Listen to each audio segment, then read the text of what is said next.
Assalamualaikum warahmatullahi wabarakatuh. Melanjutkan dari tugas sebelumnya, yaitu model waterfall, kita akan kembali ke melanjutkan model yang kedua, yaitu model prototyping, yang dimana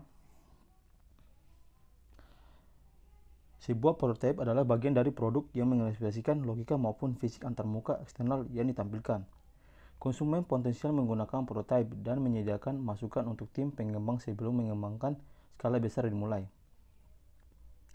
Prototyping perangkat lunak atau software prototyping atau siklus hidup yang menggunakan prototyping, life cycle using prototype, adalah salah satu metode siklus hidup sistem yang didasarkan pada konsep model bekerja atau working model. Tujuan: dengan prototype yang terbuka, model sebuah sistem atau bagiannya dikembangkan secara cepat dan dipoles dalam diskusi yang berkali-kali dengan klien. Model tersebut menunjukkan kepada klien apakah yang dilakukan oleh sistem, namun tidak didukung oleh rancangan desain struktur yang mendetail. Prototype membantu dalam menemukan kebutuhan di tahap awal pengembangan, terutama jika klien tidak yakin di mana masalah yang berasal. Selain itu, prototyping juga berguna sebagai alat untuk mendesain dan memperbaiki user interface, bagaimana sistem akan terlihat oleh orang-orang yang menggunakannya. Salah satu hal terpenting mengenai metodologi ini, cepat atau lambat akan disingkirkan dan hanya digunakan untuk tujuan dokumentasi.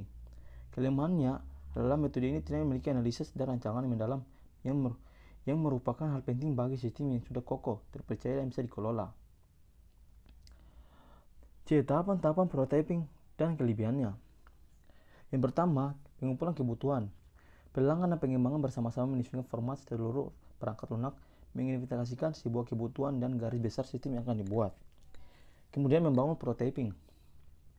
Membangun prototyping dengan membuat perancangan sementara yang berfokus pada penyajian kepada pelanggan, misalnya dengan membuat input dan format output.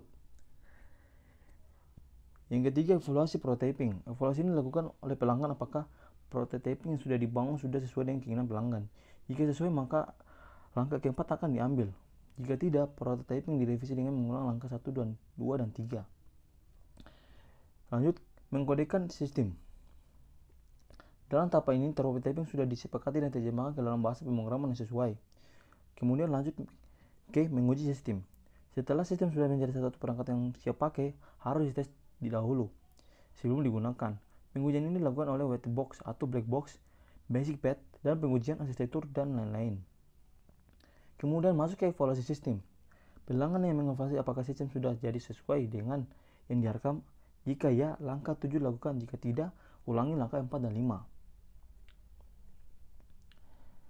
Menggunakan sistem, perangkat yang telah diuji dan diterima pelanggan siap digunakan.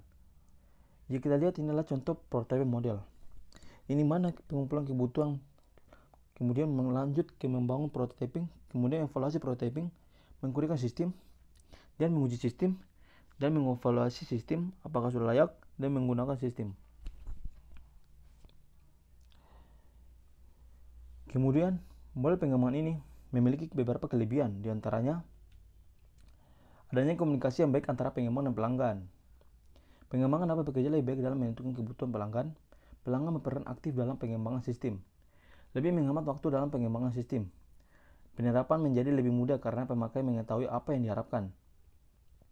Membuat klien mendapat gambaran awal dari prototyping, membantu mendapatkan kebutuhan detail lebih baik. D. Implementasi prototyping model. Metode prototyping sebagai suatu paradigma baru dalam pengembangan sistem informasi manajemen, tidak hanya sekedar suatu evolusi dari metode pengembangan sistem informasi yang sudah ada, tetapi sekaligus merupakan revolusi dalam pengembangan sistem informasi manajemen. Metode ini dikatakan revolusi karena merubah proses pengembangan sistem informasi yang selama atau SDLC dalam beberapa pengembangan software berbeda dengan produk-produk manufaktur.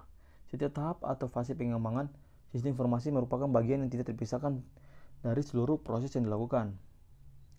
Proses ini umumnya hanya untuk satu produk dan karakteristik dari produk tersebut tidak dapat ditentukan secara pasti seperti produk manufaktur, sehingga penggunaannya model pertama bagi pengembang software tidaklah tepat. Istilah prototyping dalam hubungannya dengan pengembangan software sistem informasi manajemen lebih merupakan suatu proses, bukan prototype sebagai suatu produk. Ada 4 langkah menjadi karakteristik model prototyping, yaitu 1. Pemilahan fungsi.